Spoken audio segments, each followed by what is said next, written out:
আসলে গরুর মাংসটা ভালো করে মেরিনেট করে যদি আপনি আধা ঘন্টা রেখে দেন তাহলে গরুর মাংসের টেস্টটা অনেক ভালো হবে।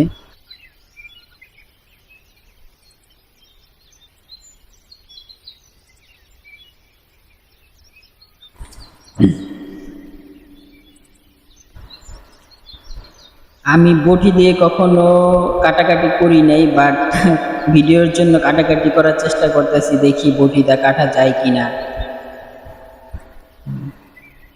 অবশ্য ছোট বটি তো, তার জন্য দাঁড় নাই। বড় বটি হলে হয়তো ভালোভাবে কাটা যাবে।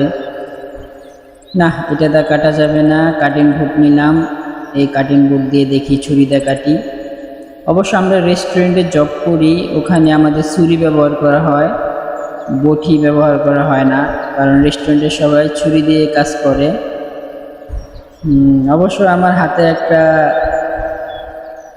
ছুরি দেখতেছেন, এটা ছোট একটা ছুরি, আমরা বড় ছুরিতে সবসময় কাজ করি। যাই হোক, গরুর মাংস বেশি ধোয়া ভালো না, যত কম ধুবেন তত টেস্ট হবে, আর মাছ যত বেশি ধুবেন তত টেস্ট হবে। তার জন্য 2বার ধুয়ে নিলাম। আমি অবশ্য আগে থেকে সব কেটে রাখছি, যেরকম পেঁয়াজ, আদা, রসুন সব বাইটে রাখছি। এখন মশলা, আপনারা যদি গরম মশলা যেরকম খাবেন ঠিক ওই পরিমাণে গরম মশলা দিবেন। অবশ্য আমার গরুর মাংস কম, তাই কম কম দিচ্ছি মশলা। আর গরুর মাংসের ভিতরে আপনি একটু টক দই দিতে পারলে আরও ভালো। টক দই না থাকলে আপনি জয়ফল আছে, জয়ফল দিলেও গরুর মাংসের টেস্ট অনেক ভালো হয়। আর আমরা অফিসে যখন কাজ করি ওখানে গরুর মাংসের ভিতরে টক দই দিই, জয়ফল দিই, আরও অনেক কিছু আছে। মানে এটা তো বাসাতে পাকাচ্ছি, তাই তো অত মশলা নাই, যেটুকু পারি অতটুকু দিয়ে আপনাদের দেখাচ্ছি।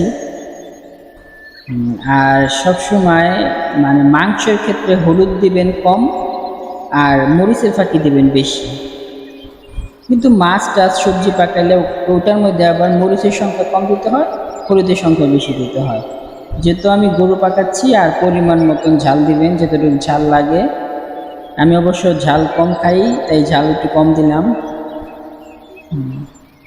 আর গরুর মাংসতে তেল যদি বেশি থাকে তাহলে তেল কম দিবেন, যেহেতু আমার মাংসের ভিতরে তেল মোটামুটি আছে, তাই আমি একটু মোটামুটি তেল দিলাম।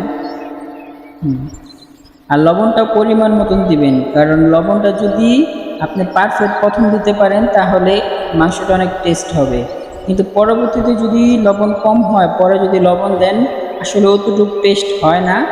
তাই সবসময় আপনারা যখন পাকাবেন, যে 1 কেজি গরুর মাংসের ভিতরে এতটুকু লবণ দিলাম, এখন যদি আধা কেজি পাকাই তাহলে ওই পরিমাণে নেক্সট টাইমে লবণ ওইভাবে কম দিবেন, তাহলে সবসময় ভালো হবে। কারণ প্রত্যেকটা খাবারের লবণই হলো মেন। আপনি লবণ পারফেক্ট রাখবেন, খাবার অনেক মজা হবে। যাই হোক, এইভাবে আমি আধা ঘন্টা রেখে দিয়েছিলাম, বাট ওইটা দেখাই নাই, তাই এখন ওইভাবে চুলায় দিয়ে দিই। কারণ এভাবে যদি মাখায় রাখেন তাহলে টেস্ট হয় অনেক।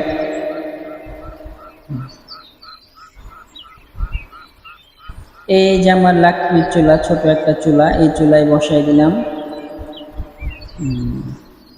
অবশ্য অনেক সময় লাগবে, কারণ আগুনের স্পিডটা অনেক কম। যাই হোক বন্ধুরা, আমার চ্যানেলটা কিন্তু অবশ্যই তোমরা সাবস্ক্রাইব করে দিবা, আর কমেন্ট করবা। নতুন নতুন কিছু যদি দেখতে চাও তাহলে কমেন্ট করবা। আর আমি একটা রেস্টুরেন্টের শেফ, আমাদের কোম্পানি একটা 4 স্টার হোটেল। আর এটা আমি বাসায় যদি ফ্রি থাকি তখন মাঝে মধ্যে টুকটাক খাবার টাবার পাকাই, ওটা আমি আপনাদের মাঝে দেই। আর যদি আপনার যত চাইনিজ, থাই, চাইনিজ, ইন্ডিয়ান, অ্যারাবিয়ান, থাইল্যান্ডি যত খাবার, মানে কোনো খাবার যদি আপনি শিখতে চান, কী হয় আমার কমেন্ট বক্সে জানিয়ে দেবেন, আমি আপনাদের পরামর্শ দেব। এখনও ভালো করে গরমই হয় নাই, কারণ স্পিড কম আগুনের, তাই। যাই হোক বন্ধুরা, তোমরা কিন্তু আমার চ্যানেলটা অবশ্যই সাবস্ক্রাইব করে রাখবা, কারণ নেক্সট কি ভিডিও সারি দেখতে পারবা।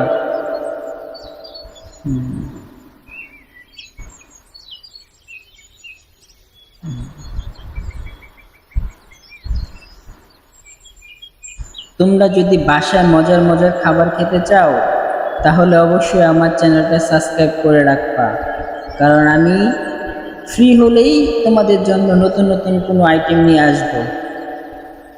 হ্যাঁ, আমার গরুর মাংস এখন হয়ে গেছে, এখন গরুর মাংসটা নামাইয়ে দেই। আর তোমাদের মাঝে বি না না সরি, তোমাদের মাঝে তো বিলিয়ে দিতে পারবো না, কারণ তোমরা তো আমার পাশে নাই, অনেক দূরে। তাই কমেন্ট করো, যদি খেতে চাও তাহলে তাও কমেন্ট করো। দেখি যদি আশেপাশে থাকো, আমি যে রেস্টুরেন্টে জব করি তোমাদের অবশ্যই দাওয়াত করবো, একদিন আমার হাতে খাবার খাওয়াইবো। এই যে অনেক তেল উঠে গেছে, কারণ গরুর মাংসের ভিতরেও তেল ছিল।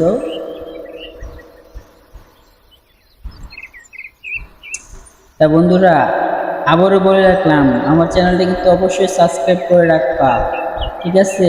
আর যদি তোমরা আমাকে কমেন্ট করো, যদি আশেপাশে থাকো, তাহলে তোমাদের একদিন ডিনার আমাদের অফিসে ফ্রি খাওয়াবো, ওকে? ঠিক আছে, ভালো থাকো, আর আমার চ্যানেলটা এক্ষুনি সাবস্ক্রাইব করে রাখো। বাই।